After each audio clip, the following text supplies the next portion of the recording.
battle, and it's an absolute awesome pleasure. I'm speaking to one of the biggest rock bands from South Africa, Seether, and I'm speaking to Dale. Good morning from Australia, Dale. How are you going? I'm doing well, thanks. Yourself? Hey, man, you guys coming to Australia very, very shortly. You're hitting Adelaide on the 1st of July, and also you're going right through Australia with all the dates. Are you looking forward to coming back down to Australia? Absolutely. Yeah, we love playing in Australia. Yeah. Certainly nothing but fun memories in terms of great crowds and just a fun place to hang out. Yeah. And also, you're coming back to Australia after releasing a new album last year, Isolate and Medicate. I got to say, man, what an absolutely awesome album. It's a bit different than the previous album that was released earlier on, but with this new fresh album, I want to ask, what was the change in this one? Because there is a slight change in the way it was created and that, but can you just go through with the fans of the show, how long did it take the process to write the album, and what type of changes you guys went through as a creative style type of things? Writing the album is generally what takes the time. That's the sort of real work, I suppose you could say. But yeah, we basically went into a studio as the band, to work on stuff. Sean had some song ideas that he put together in his own studio, and we then got together in Oklahoma. Down with Johnny, he's got a studio there. So we just went into the studio and put some other song ideas together. And for a week we just churned out music and just churned out songs. It was just a really good creative time. And then once we had all the songs ready, the recording actually went really quick. This is probably the quickest that we've ever recorded an album. It start to finish. It took just I think it was about 16 days in studio in total. So, once we had the songs down and ready to go, the recording actually went really quickly, and it was just an album that wanted to be made. We didn't really, I guess, feel like we had to force anything or push anything. It just flowed really well and just felt really natural.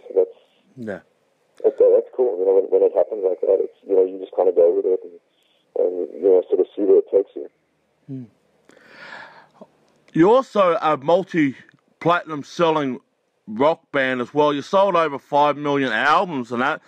And I've got to say, you don't hear much about that these days, being a multi-platinum selling album. Well, not just an album, but a multi-platinum band now, because the way the industry is circulating at the moment.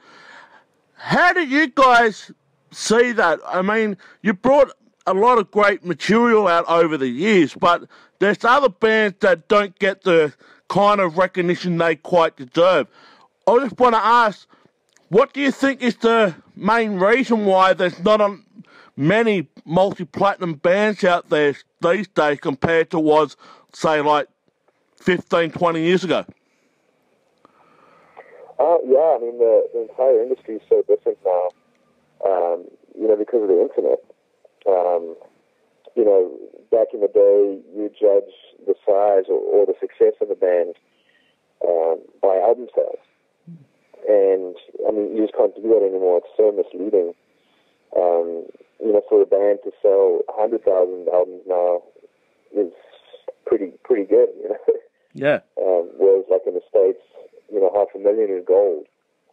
So it's kind of tough. We need to, I guess, come up with a different sort of scale, to measure, the success of a band.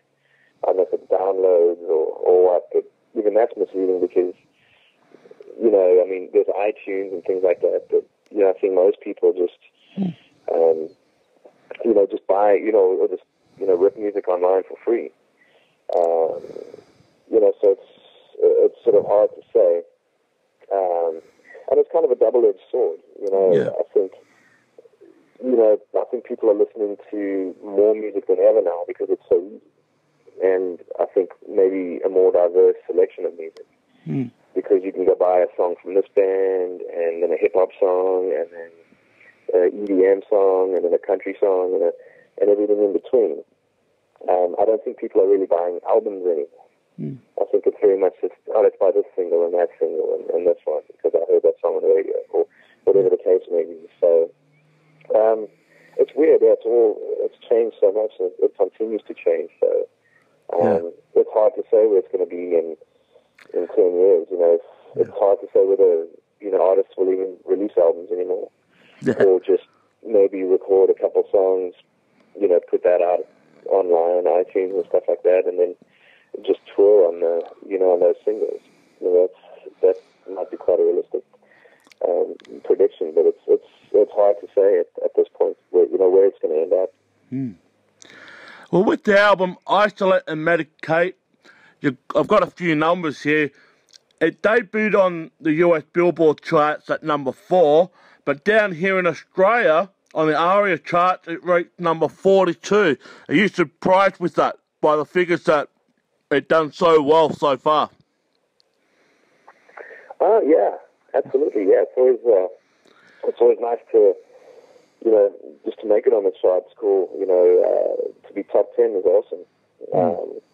Especially for a rock band. You know, I feel like rock bands have, I don't want to say fallen by the wayside, but I feel like there's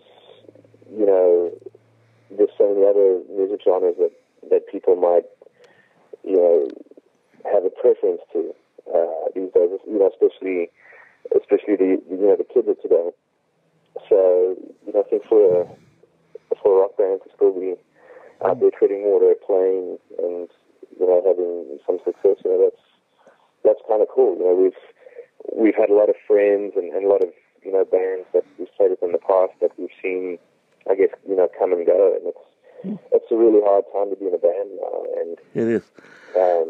You know, to break out as a band and have success. So it's certainly not something we take for granted. You know, we're definitely grateful for, you know, for the success that we've had, and you know, hopefully continue to have. It's, you know, it means a lot to us.